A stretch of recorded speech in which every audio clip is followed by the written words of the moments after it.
Oi, meu nome é Ana. Bem-vindos à sexta aula de História Geral sobre colonialismo europeu nas Américas. Vamos começar falando sobre o mercantilismo e suas consequências. Quando falamos a respeito do mercantilismo na Europa, não podemos jamais esquecer do contexto em que ele ocorreu. Devemos nos lembrar principalmente do surgimento das monarquias nacionais, que possibilitaram a concentração do poder nas mãos do monarca, originando assim os estados absolutistas, que para se sustentarem passaram a intervir na economia da seguinte maneira: propiciando a balança comercial favorável, ou seja, obrigando seu próprio país a exportar mais do que importar, evitando dessa forma a evasão de divisas, incentivando o metalismo, que consistia na acumulação de ouro e demais metais preciosos, pois só assim é que seria medida a riqueza do Estado, e garantindo o protecionismo, que correspondia à taxa alfandegária que aumentaria os preços dos importados com a finalidade de propiciar o desenvolvimento interno de sua própria produção.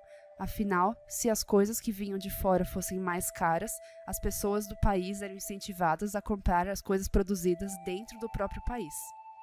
Outro acontecimento marcante que podemos citar é a colonização da América, que ocorre justamente no momento da intervenção dos estados absolutistas na economia.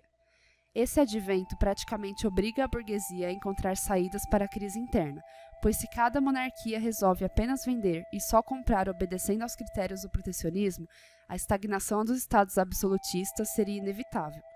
A única saída encontrada nesse caso foi a procura de novos mercados que favorecessem o comércio, e é nesse momento que o capitalismo comercial adquire maior força. As grandes navegações, nessa ocasião, impulsionaram não só a colonização da América, como também o desenvolvimento científico na arte e da navegação, que consistiu na descoberta e aperfeiçoamento da bússola, do quadrante, assim como propiciaram o surgimento das caravelas, mais seguras que as demais embarcações existentes no momento. A cartografia foi de grande importância para as navegações, que, devido ao uso constante, atingiram enorme grau de perfeição. A política adotada pelos colonizadores após o processo de genocídio contra os ameríndios foi o Pacto Colonial, que exigia das colônias total dependência política e econômica. A preocupação dos europeus era levar a riqueza desse novo continente para a Europa, pouco ou quase nada se preocupando com a sociedade que na América estava se formando. Quando chegaram aqui, os espanhóis encontraram 3 civilizações bem desenvolvidas. Havia 2 impérios, Azteca e Inca, e um agrupamento de várias cidades-estado que compunha a civilização maia. Com exceção do povo Inca, os demais possuíam escrita. Essas civilizações, após a chegada de Fernão Cortés em 1519, na capital asteca, serão subjugadas e exterminadas pelos espanhóis da maneira mais cruel e violenta que se tem notícia. O que contribui para a vitória dos espanhóis foi justamente o aparato bélico trazido da Europa e os cavalos, que rapidamente se deslocavam de um local para o outro. A descoberta e o uso da pólvora facilitaram a confecção de armas poderosas, assim como o canhão, o que também ajudou os espanhóis. O descontentamento dos demais povoados, causado pelos 2 impérios já citados devido à sua submissão e à exploração, também ajudou Cortés, que pôde contar com sua colaboração na derrota dos astecas, incas e maias. Em 1521, após a vitória dos espanhóis, dá-se início à fase de exploração dos metais preciosos na América, em benefício da Espanha. A terra, então, é subdividida em 4 vice-reinos. Vice-reino da Prata, que compõe Vice-reino da Prata, que tem Argentina, Uruguai, Paraguai e parte da Bolívia. Vice-reino do Peru, que tem Peru e parte da Bolívia. Vice-reino de Nova Granada, que tem a Colônia, Equador e a Venezuela, e o vice-reino da Nova Espanha, que tem o México e a América Central. Após o período de exploração do pau-brasil, Portugal envia Martim Afonso de Souza com a finalidade de colonizar as terras, pois, nesse espaço de tempo, Portugal havia desfrutado do comércio de especiarias orientais. Após fundar a Vila de São Vicente, desenvolve o cultivo de cana-de-açúcar, que é transferido para o Nordeste devido às condições climáticas. Esse produto é muito procurado na Europa e torna-se a fonte de lucro para Portugal. Com o intuito de minimizar seus custos, a coroa portuguesa divide o território brasileiro no ano de 1534 em capitanias hereditárias, cujos donatários se responsabilizarão pelos gastos e administração locais. Como esse tipo de divisão não surte o efeito esperado pelo rei de Portugal, o mesmo resolve que, a partir de 1549, haverá um governo geral que centralizará a administração, e assim a colônia se desenvolve, gerando riquezas para a metrópole.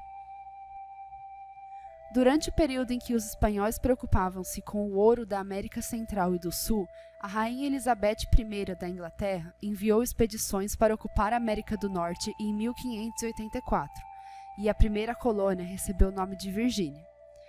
No século XVII, consolida-se o processo de constituição das colônias inglesas, a partir da criação da Companhia do Comércio Britânico. Os problemas político-religiosos que estavam acontecendo na Inglaterra obrigaram vários ingleses a procurar refúgio com suas famílias na América. Por conta disso, são fundadas 13 colônias inglesas na América do Norte. Algumas dessas colônias, por estarem situadas em uma região de clima temperado, não interessaram economicamente para a Inglaterra.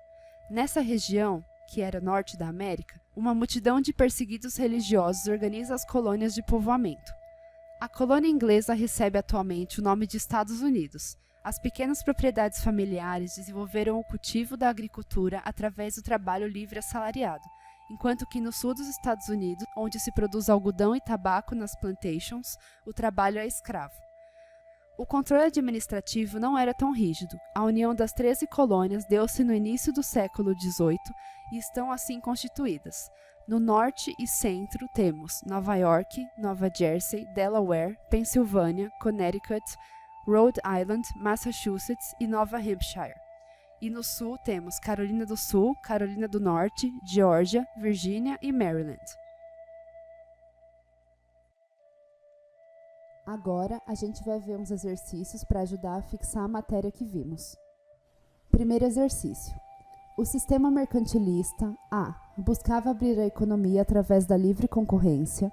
B. Foi uma política adotada pelos Stuart na Inglaterra. C. Foi uma postura que visava o enriquecimento do Estado e seu fortalecimento. E D. Tinha o apoio irrestrito da nobreza. Como a gente acabou de ver, o mercantilismo tinha como objetivo fortalecer os países através do acúmulo de capital, que seria o único jeito de aumentar a riqueza do país. Então, a gente pode dizer que a alternativa certa é a alternativa C. Foi uma postura que visava o enriquecimento do Estado e seu fortalecimento. Próximo exercício. A função econômica das colônias ibéricas era A. Promover o desenvolvimento interno. B. Promover o desenvolvimento da metrópole e da burguesia metropolitana. C. Acolher uma população perseguida na metrópole. E D. Nenhuma das anteriores. Como a gente viu, as colônias ibéricas eram feitas para levar riqueza para a metrópole.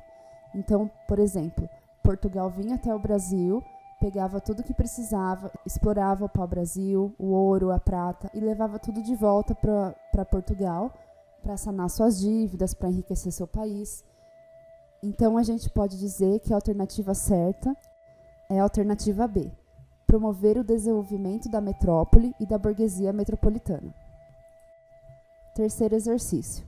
O sistema adotado pela Espanha para controlar a produção e a colonização foi A. Divisão em vice-reinos. B. Sistema de capitanias hereditárias. C. Sistema dos governos gerais. E D. Transferência da corte. Como a gente viu, a Espanha adotou a divisão em vice-reinos. Então, a alternativa certa é a alternativa A. Obrigada por terem assistido a aula, espero que vocês tenham gostado e até a próxima!